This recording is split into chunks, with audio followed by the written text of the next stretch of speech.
It is another KBDFans package. What do you guys think this might be? This was actually sent to me by KBDFans. It's part of their Christmas gifts, I guess, because they send it to people who are the most active on their community servers. Check that out. Oh, looks like they sent me a bunch of other stuff in here too. Some cute XDA keycaps, USB cable of sorts, stabilizers. Okay. Unfortunately, it's not the same stabilizers that come with their KBD67 Lite. These are the crap kinds. Well, crap. You know, like the KBDFans stabilizers have gotten good, have gotten better over the years, but it's still not as good as the polycarbonate ones that came with their KBD67 Lite. A couple more tools here. Yeah, I'm assuming this first package is the PCB. Go. Yep, that looks like a PCB. Oh, no, wait, that's... I lifted that up thinking the PCB would be in it, but no, that's the plate. This is the plate. This is the same plate that's part of the KBD67 Lite. Here we go. This is the KBD67 PCB. Let's open it up.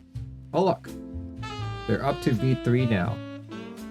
So one thing about the V3 PCB, guys, it's going to be very different than other variants. So in previous PCBs from KBDFans, you would have to use QMK Toolbox to flash the firmware of your choice on it, either configured through QMK Configurator or through the VIA website.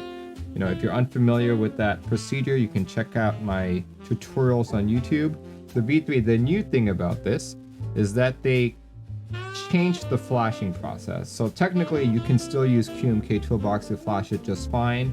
So if you're familiar with that process, keep flashing with that same process, no problem. But the new thing that they included here, and only with the V3, if you press the reset button while your PCB is plugged in, it will show up as a USB drive on your desktop, right? Why USB drive? Because rather than flashing, they want you to drag and drop the firmware. So in a sense, this is easier than QMK Toolbox. Yeah, so it shows up as a flash drive, you delete the existing firmware file on it, and you drag and drop your new one in. So easier for customers, but from a technical standpoint, it's actually not as safe as the old stuff that they used to do. I won't go too much in depth for that. There we go. They have the plate foam. This is the same stuff that went in the KBD67 Lite, and case foam right there. I'm not gonna bother opening it. Christmas present. This is the Blade65. So unlike the Blade 60, this is not a tray mount. This is an actual gasket mount board. In fact, it's another chassis for the KBD67 Lite. So I could take the internals of this guy and plop them in here. But yeah, let's go check it out.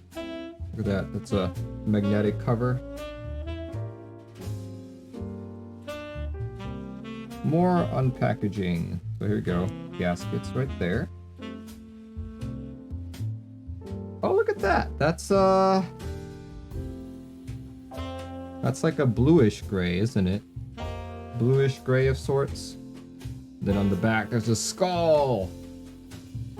Interesting. Oh, I thought that the skull would be flat, but no, it's raised. It's very interesting. Makes me feel kind of heavy metal.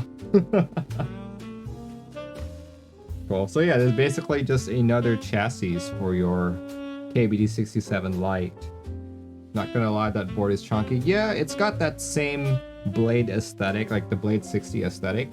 On the yellow, it seemed a little bit more pronounced, but I think it's like an optical illusion where depending on the color of your board, like the edges aren't as noticeable. Like this one is less pronounced, which I like.